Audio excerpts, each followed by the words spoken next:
Halo teman-teman, bagaimana kabarnya? Semoga selalu sehat dan tentunya selalu fit karena kita masih dihadapkan oleh pandemi COVID-19. Baik, sepertinya kita akan kedatangan satu orang tamu yang sangat spesial hari ini karena Romo atau salah satu tokoh ini adalah salah satu tokoh dari agama Katolik yang tentunya teman-teman kenal dan sering muncul di TV ataupun punya buku juga, tapi sepertinya tak kenal maka tak sayang nih. Jadi kita harus memperkenalkan diri terlebih dahulu ya Kak Gabriel. Iya Kak Angel. Baik, perkenalkan saya Angelina dari Magis Jakarta. Halo, saya Gabriel dari Magis Jakarta. Baik, kami berdua akan memandu sesi talk show kali ini dan kita akan memulai sesi talk show kali ini. Kali ini kita akan mengenal lebih dalam lagi salah satu tokoh agama Katolik yaitu Romo Magnis Suseno. Selamat pagi Romo. Selamat pagi. Oke, baik. Romo, bagaimana kabarnya? Saya syukur masih hidup. Oke. Puji Kenapa saya Tuhan. mengatakan itu? Dan itu mohon maaf kalau nanti kurang sedikit kurang bentuk. Saya baru kemarin jalan dari sekolah tinggi filsafat Triakara kembali ke Johar, kena batu jatuh keras. Oke. Makanya untung ada masker, nggak kelihatan memarnya, kaki dan sebagainya. Tapi saya puji Tuhan, Tuhan bilang kamu masih belum boleh pergi dari sini. Baik, kita doakan teman-teman semoga Romo segera pulih dari sakitnya. Amin. Amin.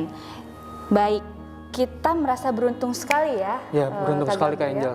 karena Betul. kita bisa bincang-bincang bersama Romo Magnis Betul. kali ini. Mungkin langsung saja kita tanya apa sih pengalaman dari Romo Magnis dan bagaimana Romo Magnis menjalani hidupnya sampai sekarang ini. Oke, terima kasih Romo Magnis atas kesediaan waktunya. Aku ingin bertanya mengenai sejarah hidup Romo Magnis dari mulai kecil, dari keluarga hingga masuk Serikat Yesus dalam berformasinya juga. Bila berkenan, Romo boleh diceritakan bagaimana proses yang Romo lalui selama ini. Silakan Romo. Saya sebetulnya punya masa muda penuh penggerakan. Saya lahir di Silesia, provinsi Jerman paling timur, yang kemudian diberikan kepada Polandia. Saya anak bangsawan, lahir di dalam sebuah, bisa dikatakan istana, besar sekali dengan menara-menara dan sebagainya. Tetapi semua orang Jerman termasuk keluarga saya diusir karena Jerman begitu ganas terhadap Polandia, jadi kami menjadi pengungsi. Berumur 9 tahun saya pernah di kamp pengungsi yang bagi saya sebagai anak menarik itu melihat di antara orang-orang. Saya melihat kota-kota Jerman dibawa dalam truk-truk Amerika, kota Jerman yang diratakan dengan tanah oleh bom. Kemudian ibu saya menetap di sebuah kota kecil. Ayah saya sampai tahun 48 masih tahanan perang di Uni Soviet di sebelah timur Moskow. Tetapi tahun 46 saya berumur 10 tahun. Saya dimasukkan oleh ibu saya ke dalam kolese Jesuit di St. Blasien di Jerman untuk 9 tahun sekolah menengah Jerman yang namanya gimnasium. Saya punya kesan sejauh saya ingat sekarang, praktis sejak semula saya selalu mau menjadi Jesuit. Saya punya frater-frater seluruh 9 tahun itu yang memimpin kami dalam asrama yang sangat mengesan pada saya. Dan saya punya pengalaman frater Jesuit yang amat sangat mengesankan juga di sekolah. Di situ lalu tahun 55 saya bersama 3 teman sekelas, jadi kami 4 orang masuk Serikat Yesus di dalam novisiat. Itu panggilan saya, mereka teman-teman saya banyak ada tanya, ragu-ragu akhirnya masuk. Saya sepertinya nggak tahu, tidak pernah ragu-ragu. Ya. Lalu saya masuk Serikat Yesus, masuk novisiat seperti biasa 2 tahun. Novisiat itu bagi saya juga sangat menarik. Itu daerah Protestan di mana novisiat kami waktu itu beda, Protestan Katolik di Jerman masih keras. Soalnya di Jerman itu ada Protestan atau Katolik, dan itu Yesuit punya novisiat di daerah Protestan itu. Di mana kalau kami kadang-kadang novis muda dengan pakaian clergyman dari hitam pakai kerah putih itu hari Kamis boleh jalan-jalan. Pernah ada seorang ibu tanya, kalian itu apa kalian di situ bebas atau ditahan? Kami bilanglah kalau ditahan mana bisa kami jalan-jalan seperti itu menarik di dalam wilayah itu. Lama-lama mereka tahu bahwa itu Yesuit. Lalu saya ke filsafat. Di filsafat itu di dekat München 3 tahun seorang Yesuit filsafat. Tahun 57 sampai 60 saya di samping belajar yang dipelajari semua, termasuk kelompok kecil yang sebetulnya mempersiapkan diri untuk suatu kerasulan khusus, yaitu kerasulan kalau bisa terjun ke Uni Soviet menjadi misionaris. Tapi itu tidak mungkin. Tapi saya waktu itu belajar bahasa Rusia dan saya secara intensif mempelajari komunisme. Yesuit selalu ada yang belajar komunisme. Mengapa? Karena kami ini berpendapat kami harus tahu bagaimana musuh berpikir. Komunisme itu musuh besar gereja Katolik, bagi kami juga umat manusia.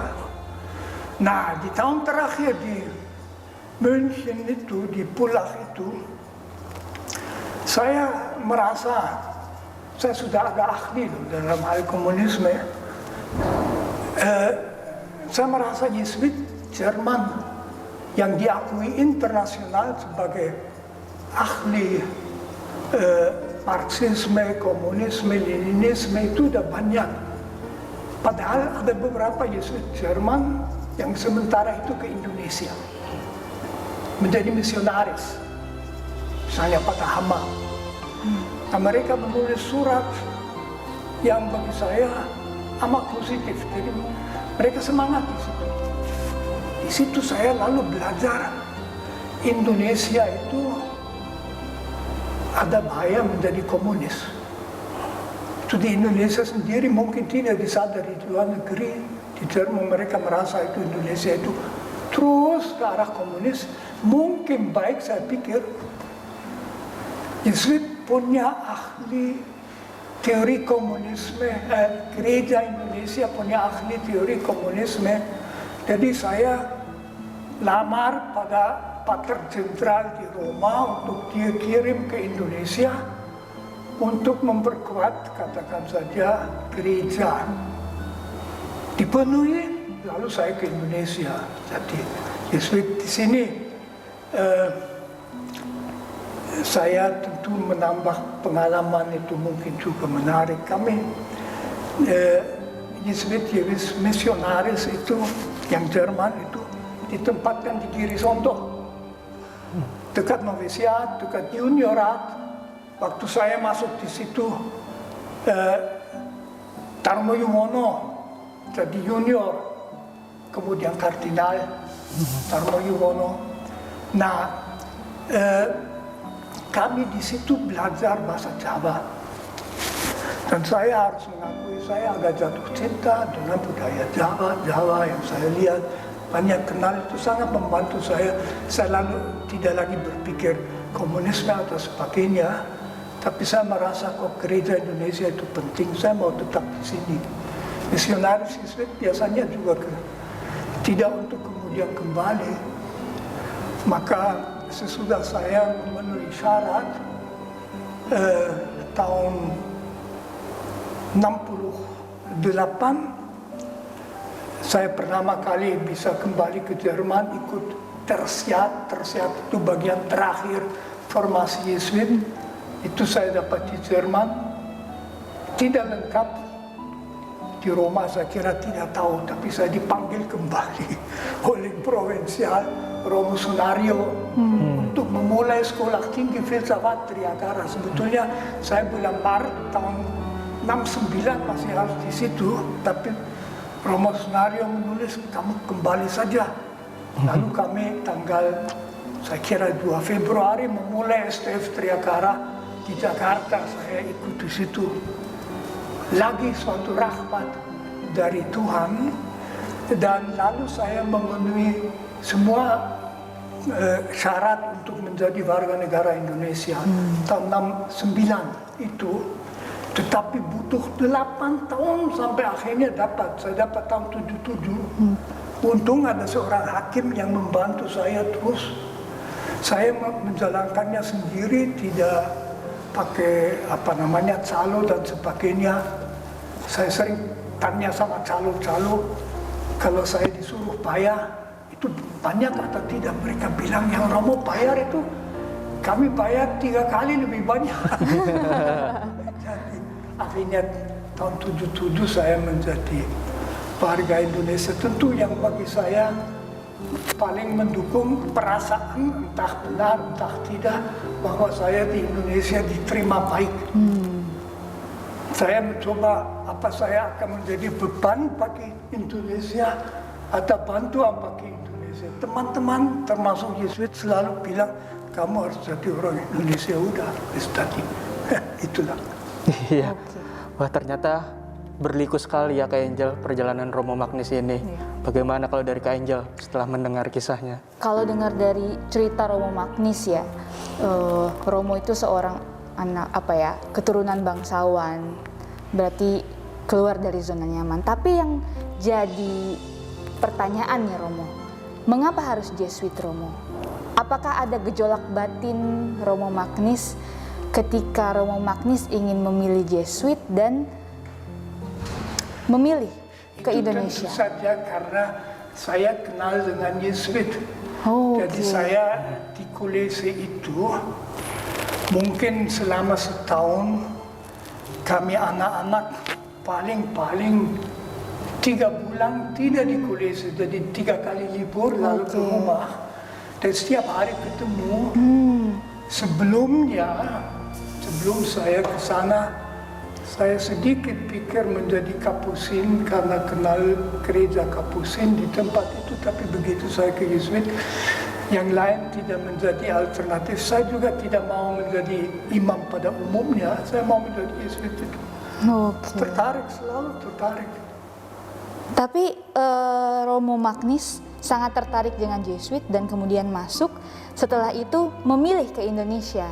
Ya. Nah, kenapa bukan negara lain, Romo? Di samping mengenai berkaitan dengan juga organisasi misi dalam Yesuit. Dalam Yesuit, semua provinsi induk, maksud saya induk di Eropa, juga di Amerika, mereka punya daerah misi tertentu. Yesuit Jerman Selatan sudah sebelum Perang Dunia Kedua di India. Tetapi India tahun 50-an sudah tutup terhadap misionaris. Lalu Yesuit Jerman Timur ke Jepang, Yesuit Jerman Utara ke Zimbabwe.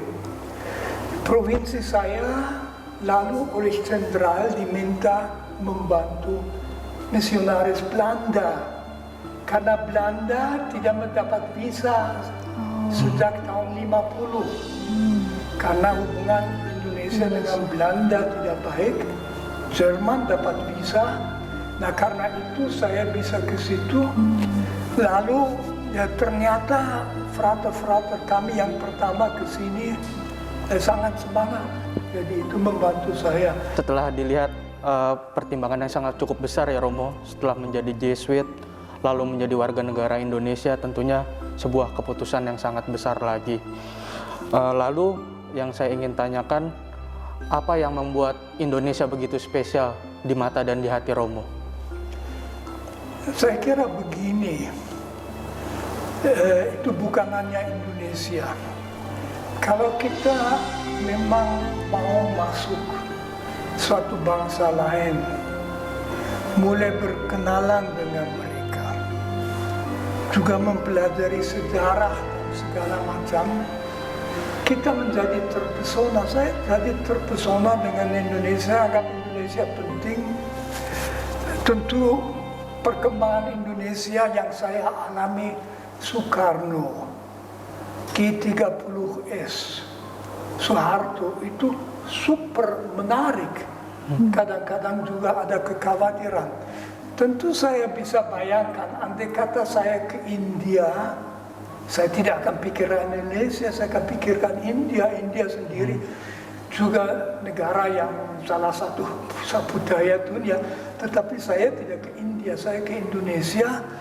Dan lalu ada komunikasi yang tentu membantu saya, terus terang saja itu, bahwa sejak saya kembali dari menjadi doktor filsafat tahun 71, saya mulai dekat dengan beberapa tokoh Muslim. Yang pertama saya dekat itu HMI, karena saya diundang oleh ketua HMI Akbar Tanjung ke pusat mereka. Akbar Tanjung itu murid saya di SMA Canisius dulu. Jadi lewat Akbar Tanjung, sekarang saya masih sahabat dengan beliau. Saya ke HMI. Sejak itu selalu berpuluh-puluh tahun saya di HMI.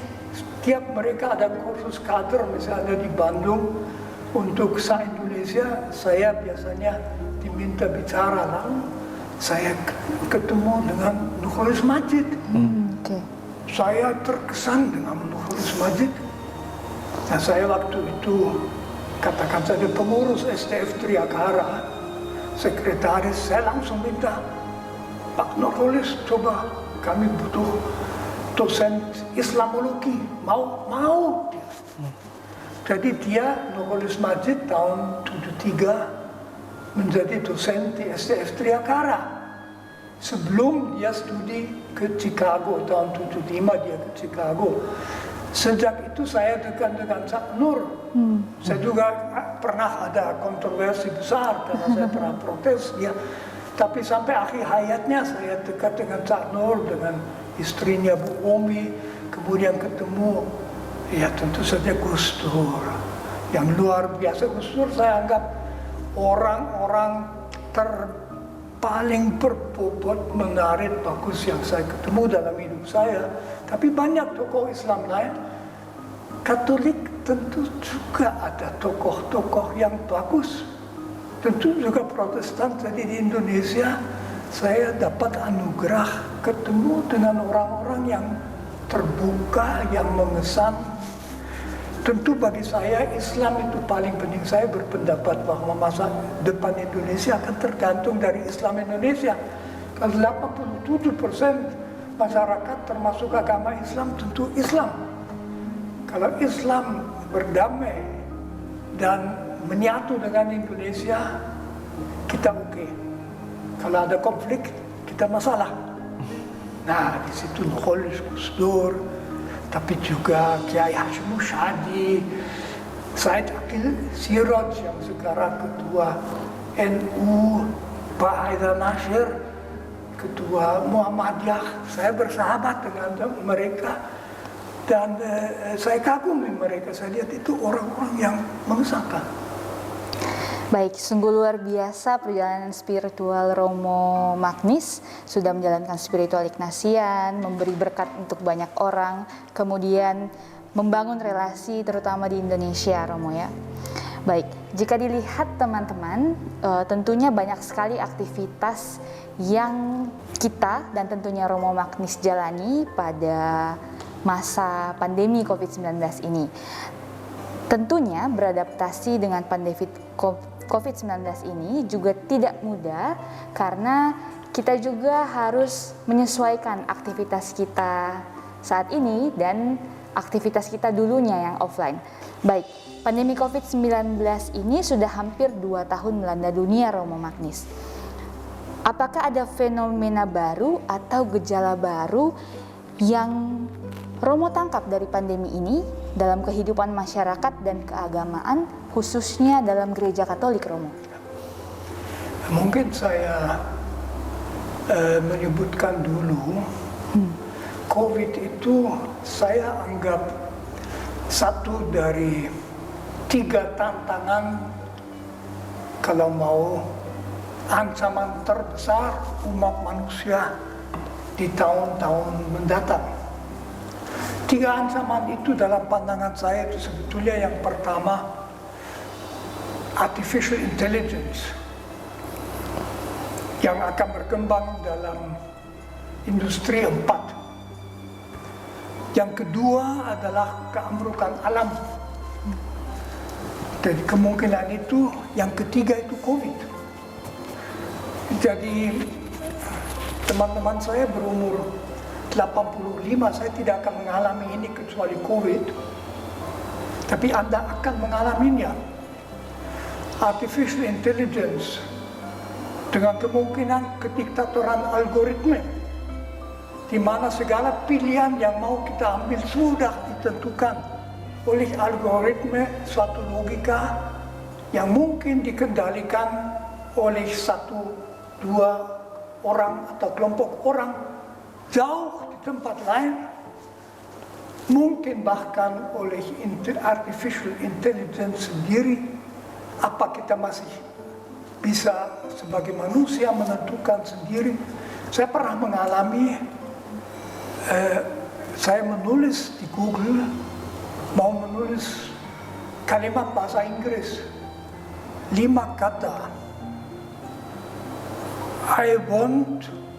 Saya kira saya mau tulis, I want to tell you this. Saya ngetik, I want, Google melanjutkan to tell you this. Saya jadi kaget, tahunya dari mana dia. Itu sebetulnya mudah bisa dijelaskan dari konteks, dia sudah tahu itu yang mau saya tulis.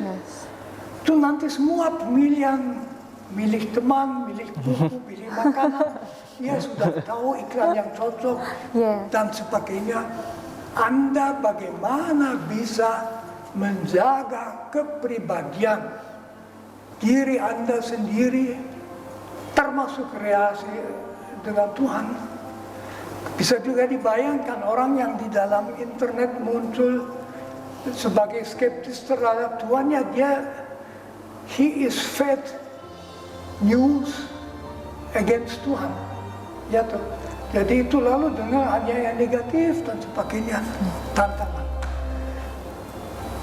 Kehancuran alam, sekarang saja kita sudah mengalami lebih banyak rob dari dulu. Di Jakarta, di Semarang itu hanya kecil. Tapi kalau tidak berhasil mencegah kenaikan suhu udara 2,5 derajat, umat manusia bisa hancur. Atau bisa setengahnya mati. Di Afrika sekarang katanya sudah ada 100 juta orang dengan kopernya udah diisi mau melarikan diri. Masih ke Eropa, masih ke Australia, mau ke Indonesia. 30 juta orang Bangladesh yang 20 tahun yang akan datang tanahnya sudah dimakan laut, itu mau lari kemana mereka? Nah, ini tantangan Anda. COVID. Tentu COVID itu adalah, kita sekarang sudah melihat kan ada mutasi baru, apa namanya, Omicron atau sebagainya. Belum begitu diketahui, tapi kemungkinannya berbahaya Omicron itu. Berarti sudah 1,5 tahun COVID itu ditangani oleh otak-otak yang terpinter, tetap ada yang baru datang. Untung bukan Ebola di mana orang mati. Kalau COVID banyak orang yang tidak mati, tetapi kita menghadapi sesuatu yang di luar kemampuan Anda itu. Ternyata ada faktor-faktor yang tidak bisa kita tangani secara teknologis. Nah, ini pertanyaan, lalu pesan Natal itu berarti apa? Kalau Natal itu, bagi saya ini sesuatu yang mendesak. Dan saya kira bagi saya ada sesuatu dalam Natal yang betul-betul menantang dasar iman saya. Dasar iman saya berarti kalau itu gagal, saya tidak perlu beriman, saya bisa berhenti. Yaitu Yesus yang lahir di Bethlehem oleh malaikat disebut Immanuel. Allah beserta kita. Yesus adalah jaminan bahwa Allah ada bersama kita. Bisa dikatakan Yesus adalah pesan Tuhan. Aku tahu seluruh kekhawatiran Anda. Bukan hanya aku tahu, bukan hanya aku melihat dari atas. Aku ikut merasakannya. Aku ikut merasa tidak berdaya. Aku ikut menjadi kurban. Aku beserta kamu, Yesus. Dan Yesus hidup. Dan aku adalah sang penyelamat. Itulah pesan Natal. Allah tidak jauh. Allah bukan hanya yang memberi macam katakan saja keterangan tuntutan seperti di Gunung Sinai, itu juga oke-oke saja. Tidak. Ia sendiri datang. Jadi barangkali tidak menjawab mengapa kita punya masalah. Tetapi satu hal adalah bagi saya seorang Tuhan yang tidak mengalami yang kita punya adalah tidak dapat saya percayai. Enak kalau Tuhan melihat yang manusia itu menderita. Penderitaan yang kita saksikan sekarang luar biasa banyaknya. Tentu tidak hanya COVID. Anak-anak yang dibunuh, disiksa sampai mati, dileceh dan sebagainya. Orang-orang di daerah perang saudara yang hidup mengerikan. Immanuel, Allah beserta kita, itu bagi saya Natal. Jadi Allah itu kasih. Itu dikatakan Yohanes dalam suratnya yang pertama, Allah itu kasih.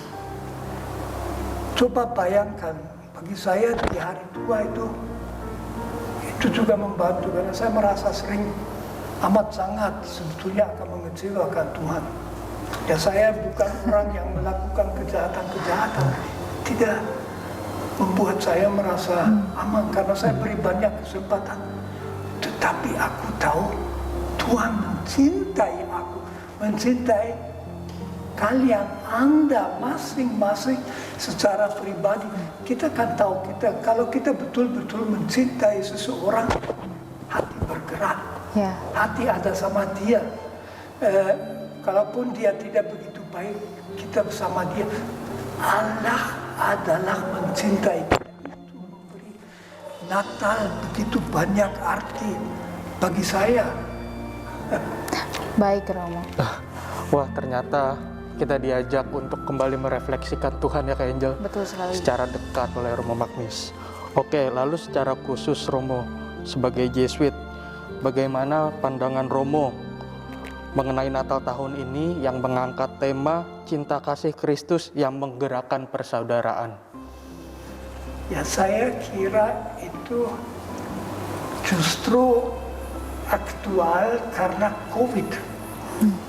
Di dalam COVID itu kita ditantang, saya mau ganti, bukan ganti, tapi tambah kata persaudaraan, kata solidaritas.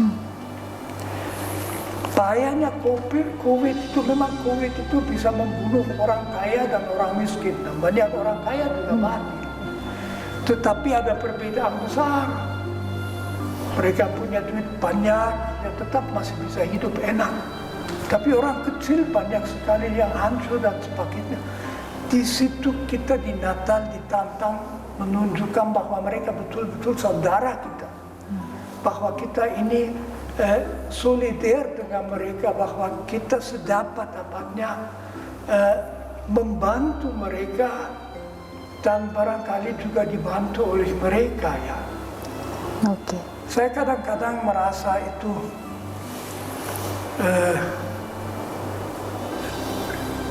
tidak banyak hal yang dapat saya banggakan di hadapan Tuhan. Kalau kita jadi tua, kalau kita menjadi tua kita tahu itu karena keuntungan situasi yang pernah mengalami yang berat. Tapi mungkin akan ada satu hal yang menentukan, yaitu kalau pada akhir hidup kita atau kita hadap Tuhan, ternyata ada beberapa orang yang bersyukur bahwa kita pernah mampir di hidup mereka. Jadi asal hidup kita katakan saja akan berarti, kalau juga berarti bagi orang lain. Hidup kita banyak kelemahan, tidak begitu penting. Saya bayangkan ya, kalau kita berhadapan Tuhan di surga, lalu di hadapan Tuhan tidak mengatakan apa-apa, tapi kita akan merasa malu. Waduh. Lalu ada yang tarik bajunya Tuhan di belakang. Tuhan begitu ya. Dia pernah bantu aku. Dia pernah memberi kasih kepada aku. Ya, Tuhan tentu tahu. Tetapi diingatkan, sudah kita aman. Itu ya. Solidaritas persaudaraan. Baik, dari Romo Magnis nih kita bisa melihat bagaimana kita harus mencecap-cecap nilai kehidupan kita, mungkin melihat cinta kasih Allah dan yang kadang kerap kali muncul di teman-teman kita ya, Pak Gabriel. Betul. Jadi sejauh Romo Magnis menjalani kehidupan tentang memaknai Natal, Romo. Situasi Natal ini kan kerap kali kita tandai dengan kegembiraan, pesta, sukacita karena kelahiran Yesus Kristus. Tetapi kali ini kita harus merayakan Natal dengan berdampingan bersama pandemi COVID-19. Tentunya ada yang sendiri di rumah, ada yang tidak boleh kemana-mana tentunya ya Romo. Kemudian harus berkumpul dengan hanya keluarga inti saja, tidak ke gereja lagi, seperti itu. Bagaimana Romo Magnis atau kita semua untuk memaknai Natal dengan cara yang berbeda ini, Romo? Saya sebetulnya menganjurkan daripada banyak pikir tentang itu, kita renungkan gua Natal. Maria, Yosef, anak yang baru lahir dalam lingkungan yang sangat tidak memadai. Apa memang di gua? Tidak pasti, malah kemungkinannya tidak, tetapi di kandang sangat mungkin. Karena dikatakan diletakkan ke dalam tempat makan binatang itu. Ditulis di Matius, karena tidak ada tempat di dalam penginapan bagi mereka. Karena itu mereka harus ke situ. Tentu kemudian juga kata-kata seperti Simeon, bahwa waktu mereka mempersembahkan anaknya di bait Allah, Simeon mengatakan, hatimu akan tertusuk pedang. Maria ibu Yesus itu, kalau kita ikut, Di satu pihak sepertinya selalu tidak mengerti, tetapi selalu lalu merenungkan. Dan pada akhirnya tidak banyak disebut sebetulnya dalam Injil, tapi di bawah salib Maria ada. Dia ada pada putranya itu. Jadi merenungkan mereka, lalu kita melihat bagaimana kita harus memberi hati kepada orang lain sedapat mungkin di dalam lingkungan tanggung jawab kita yang berbeda. Pokoknya kita dibantu oleh renungan Natal untuk keluar dari ide aku harus nikmat, aku harus menang, aku harus selamat. Tidak perlu dipikirkan, lebih baik bagaimana saudaraku bisa selamat, bagaimana aku bisa menyumbangkan sesuatu pada kebahagiaan orang lain, itu pasti akan kembali. Jadi itulah dengan merenungkan apa yang kita lihat di bawah pohon Natal itu. Kita gembira tidak karena itu hanya begitu manis, tetapi karena itu cara Allah sendiri hadir di antara kita, mengambil bagian dari kita, menjadi satu dari kita, mengatakan aku bersamamu dan aku percaya, Yesus percaya juga, dan akan selamat, dan kalian juga selamat. Indah mata Natal, lalu kita boleh gembira. Dengan Natal Allah masuk sejarah umat manusia, Allah sang besar untuk gembira, juga untuk sedikit berpesta-pesta. Ya, tentunya. Wah, ternyata kita diajak untuk merefleksikan Natal dengan cara yang paling dekat ya dalam hidup kita, Kak Angel. Bila dikaitkan dalam bingkai spiritualitas Ignatian, latihan rohani minggu kedua ditandai dengan kontemplasi penjemahan. Lalu bagaimana pandangan Romo sendiri untuk tetap menghayati spiritualitas Ignatian agar tetap relevan pada dunia modern saat ini? Saya sebetulnya menghayati dua hal dari spiritualitas Ignatius yang tentu ada di dalam bimbingan rohani retret agung. Yang pertama, bahwa saya dipanggil bersama Yesus. Jadi pada hakikatnya saya dipanggil menjadi saksi Yesus, bisa juga menjadi rasul Yesus, menjadi saksi Yesus. Itulah luar biasa. Dan itu di dalam suatu medan ketegangan, pertempuran yang mulai di hati saya sendiri, hati setiap orang, antara egoisme, ketakutan pada diriku sendiri, mudah tersinggung, benci, mau balas di satu pihak, dan kerendahan hati yang bersedia menjadi miskin bagi Tuhan dalam kasih, di mana saya juga mulai dibebaskan dari yang masih gelap dalam hati saya, sesuatu yang tidak akan selesai sebelum bertemu dengan Tuhan, tetap akan selesai. Jadi itu meditasi mengenai dua bendera dalam bahasa Santo Ignatius. Dua bendera itu ada di dalam diri kita sendiri. Bukan hanya Santo Ignatius yang sadar akan hal ini. Sebagai saya itu penting sekali.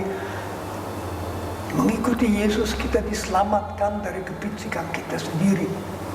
Dan kalau kita masih sedikit picik, Yesus mengatakan, tidak apa-apa kalau kamu dengan aku, kepicikanmu tidak akan terlalu mengganggu orang lain. Siap. Menarik sekali Romo mendengar Romo Magnis memberikan banyak sekali insight yang luar biasa, mulai dari spiritual Ignatian, sejarah hidupnya Romo, kemudian bagaimana kita memaknai Natal, dan rasa syukur yang terus harus kita panjatkan setiap hari.